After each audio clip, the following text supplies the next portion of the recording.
Welcome back. Today we are having a conversation with Elizabeth Souder.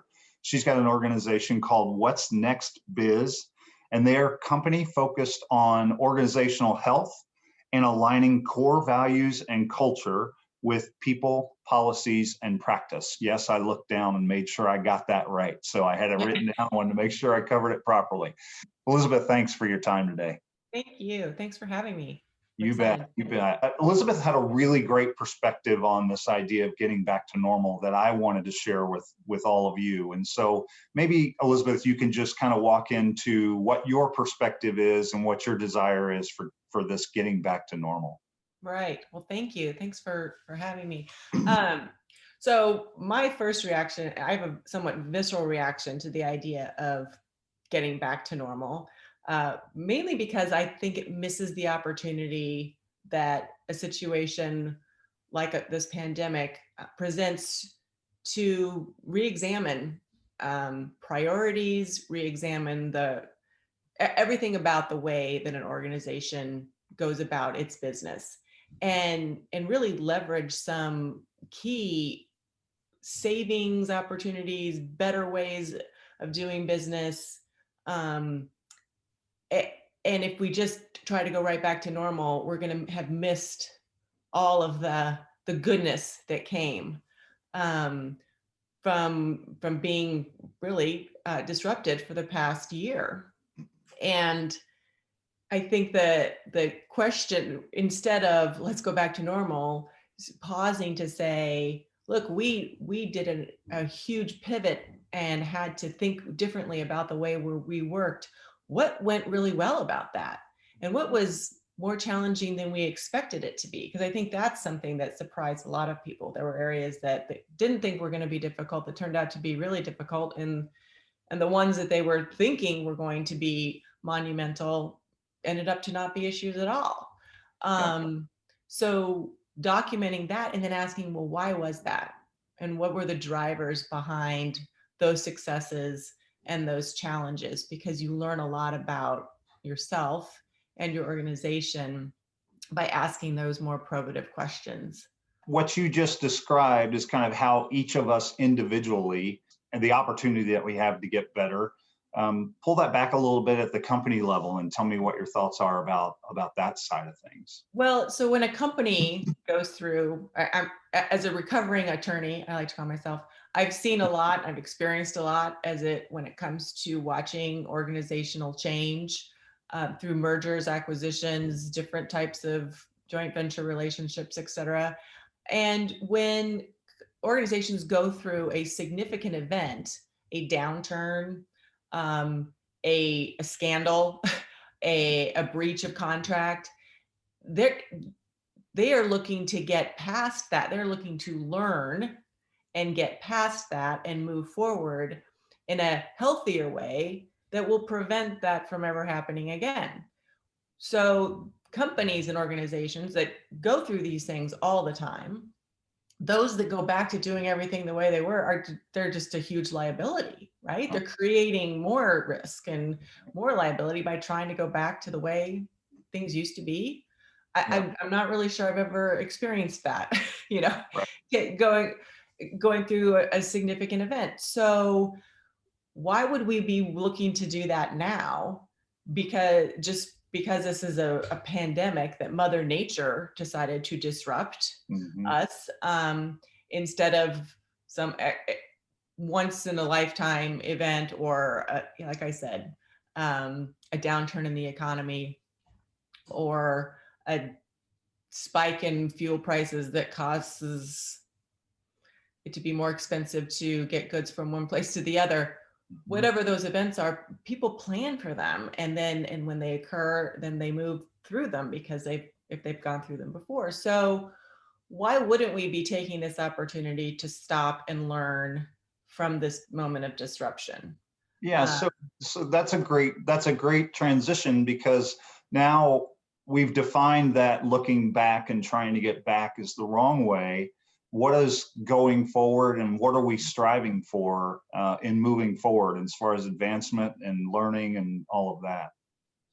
So again, I go back to that question of what got you through and what was more challenging. And essentially, I begin by looking at the core values of the organization. And when you look at, did you have good relationships with your vendors and your customers or clients before the pandemic? If you did, chances are they hung with you throughout the difficult times. Did you have good relationships with your real estate, with your landlords? Did you have good relationships with your employees? Were you treating your employees well? It's a If you real were test of treating all them that, well right? Yeah. before, but then that speaks to those core values, and they may have shifted necessarily during the pandemic, but I doubt very much that the three or four really essential values that an organization lives by on a day-to-day basis, those tend to be what gets you through the tough times. Mhm. And that's what you want to double down on right now. Right. That's where you look at, boy, these were really important to us, and we made these concessions or we made these changes to the way we do business. Now let's make sure that those are captured and aligned throughout our organization, in our policies, in our contracts, in our agreements, in our communications, in our marketing. Make sure that those are all shifting as you prepare for whatever the future looks like for you and your company, because you can't shift and then expect the old policies and procedures to remain Right. the same, right? You had a good example of a couple of companies that are in the same space that Yeah. reacted differently to this. Maybe share that. So I did a little look see, and it was really just based upon my own experience of comparing Hobby Lobby and Michaels.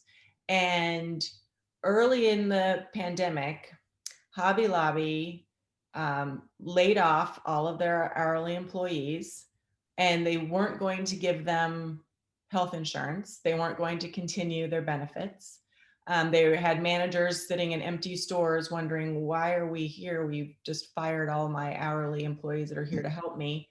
And they gave the managers a directive that if law enforcement questioned why they were still open, they were to say that they were an essential service, which wasn't true. And the managers put the managers in a very challenging position, they felt, ethically and health wise too. I mean, they weren't prepared. Right. Michael's, on the other hand, they said, what is it going to take to stay in business in each of the locations where we have stores? What are their local rules? What do our employees feel comfortable doing? They shifted people. There were Missouri, you could walk in to the store. Kansas, they only did curbside. So if those employees in Missouri felt uncomfortable about having face-to-face contact with customers, they shifted them to another store. And it was a much more employee centric, while everyone recognizing these people need to stay employed, the business need benefits from continuing to work, and we all got a little craftier during the pandemic for sure. And the long-term results have just been astounding, in that Michael's just continued to have fairly strong profits and revenues, despite what was going on. They have higher employee satisfaction across the board, clearly. And Hobby Lobby really struggled to get back to normal, because they laid off all these people. And then when it came time that they could reopen in some fashion or another, they had a hard time finding people that wanted to work there, because of the way that many of the employees had been treated and how they'd been viewed in the press. And it was sort of one thing after another, right? So it didn't really get to you sort of saw the core values of Hobby Lobby was, we got to keep the management afloat, and we got to sell product somehow. Mhm. But it was all backwards. It wasn't really focused on addressing the issues in the news, and as we rolled out and learned more and more about the health effects, and adjusting to every locality. and their specific rules. So it took a little more effort, but I think when you put those two companies side by side and you see the one who took a very measured, steady, Hmm. employee-centric approach, and the other that was clearly driven by management, without a lot of thought to the impacts on employees. That right there, they're emerging is different in from different places now. Yeah, that's great. Well, recent conversations with Justin Hoover and with Jamie Simpson, I can kind of sum up what we talked about in one quick statement. And so with Justin Hoover, he comes from a military background where when you're in a war zone and your Mhm. vehicle gets hit with something, the first thing you say is you look around and say, "Is everybody okay? Are you okay?" And he was talking about applying that to today, reaching out to your employees and saying, "Are you okay?" And then Jamie Simpson was talking about this idea of the third quarter, which is kind of where we are right now, timing wise, and that's when you really need to focus and start connecting with your people. If you were to sum up what we've talked about today and where the focus needs to be going forward, what would that look like in a rather succinct kind of theme? I would say going back to the reasons why things were successful, again, focusing on the positive, what went well, and how does that map back to the core values that existed before the pandemic, but really at the end helped us survive and thrive throughout. Um, and making sure that those are front and center in all the decisions that you make as you emerge, and asking employees what how do you what are you excited about when you think about coming back to work? What are you nervous about? Yeah. um, and really becoming those managers who are motivated and driven in their day to day Yeah. by culture and core values.